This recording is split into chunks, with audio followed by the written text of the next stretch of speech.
Adanya regulasi batasan atlet yang mengikuti Perprov maksimal berusia 21 tahun membuat para atlet muda yang masih bersekolah wajib mengikuti program latihan yang telah disiapkan oleh KONI Kota Palembang. Menurut Heri Aprian Rasuan, Kadispora Kota Palembang menghimbau pihak sekolah untuk memberikan dispensasi bagi atlet kontingen Palembang yang masih bersekolah karena mengikuti pemusatan latihan. Hal ini dikarenakan para atlet dibebani target menyumbangkan medali sesuai target dari KONI Kota Palembang dan menjadi juara umum di ajang Porprov 2017. Itu prioritas ya,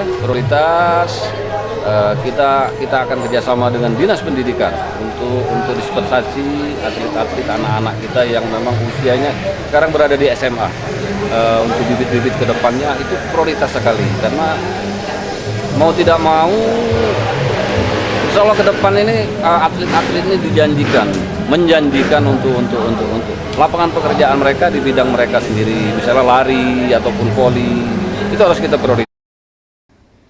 Sejauh ini pihaknya telah mendata para atlet yang masih bersekolah dan segera mengirim nama ke Dinas Pendidikan agar dapat ditindaklanjuti secepatnya.